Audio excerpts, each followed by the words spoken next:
Today we're going to be talking about motivation. And no, this is not a motivational video. I'm not talking about what you need to do to get motivated to do genealogy. I'm talking about the motivation of your ancestors.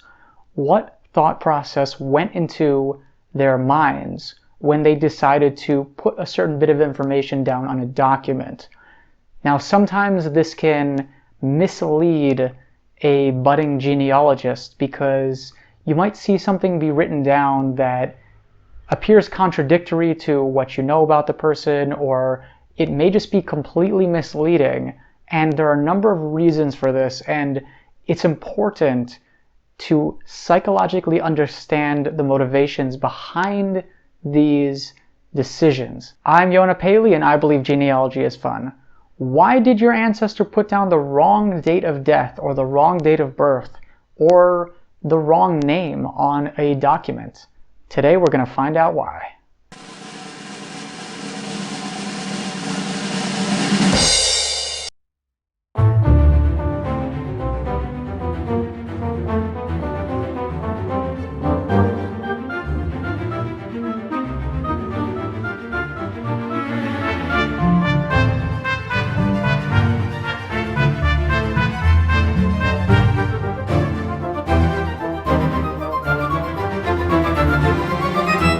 There are multiple reasons why an incorrect bit of information may be written down on a document, and I'm going to split this into two categories.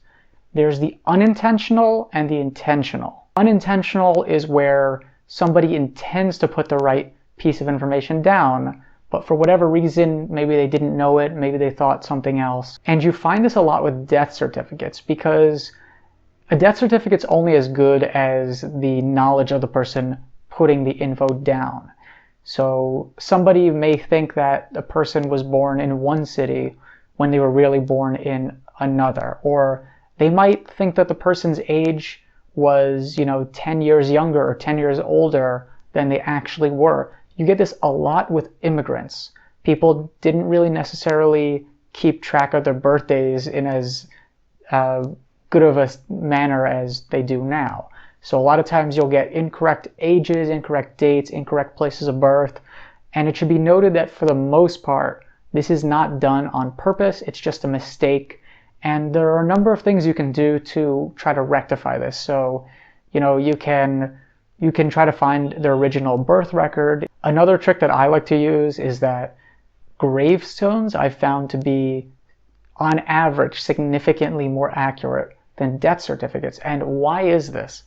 Well, if you think about it, when people are shelling out all this money to make a gravestone, they want to be damn sure that the information on there is as correct as possible. So they're going to go around, ask all the family members, try to get all the details of the person to make it as accurate as possible before they shell out all this money to get a gravestone.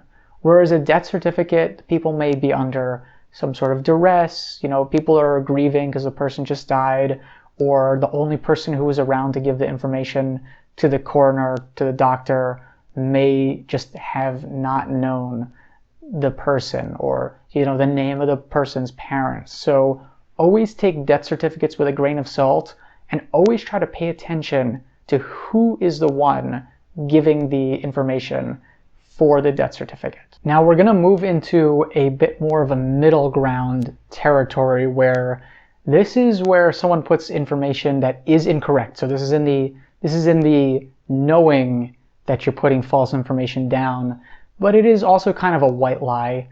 You get this a lot on naturalization papers, where somebody will put down, let's say someone came from a small village in Eastern Europe. They might put down the name of a bigger city that's near to the village. And the reason they do this is they just think, well, people aren't going to recognize this town, so I'm just going to put the big city down. And it makes sense because, they might just not want to deal with the hassle of trying to explain where they came from. They might just put down a city that people know, so that it just saves them a lot of time and effort. And this is usually not done in a malicious way. It's just something that people do out of convenience. You'll get this a lot on draft cards and just any document where people put down the place of origin. So You always want to take these places of origin with a grain of salt unless you have concrete evidence that they're from this place, or if they name a specific little village over and over again, there's a pretty good chance that that's actually where they came from. And sometimes they can actually be from the city as well. Another reason that people lie about their place of origin is due to discrimination. So one thing that's very common, especially in a lot of earlier immigrants to the US, is people who came from Poland. Sometimes on their censuses they would list Germany as their place of origin, simply due to the fact that there was a little bit more prestige of being from Germany as opposed to being from Poland. Maybe there was a lot of anti-Polish sentiment in their neighborhood, and they just put down Germany because, you know, it sounded better to the neighbors. Don't take one document in genealogy at face value. You always want to have as many documents as possible so that it can paint a better picture of places of origin or little details regarding the family. Now, one thing that I've seen that people will lie about on censuses, and this can be really confusing, is ages. And you'll get this a lot in earlier US documents from, let's say, the 18 and 1900s, where a woman will marry a guy who's younger than she is. And maybe that was looked at as a little bit weird or a little bit unacceptable, and she will put her age as being significantly younger than she actually is. And I've actually had this happen a few times, and it was very, very confusing, because when you're trying to trace somebody who got married and changed their last name, one of the few ways you can check is by age. But I've had an instance one time where someone changed their age by 10 years to make themselves 10 years younger because the guy that they were marrying happened to be significantly younger than she was. So this is another reason why you always want to double check your sources.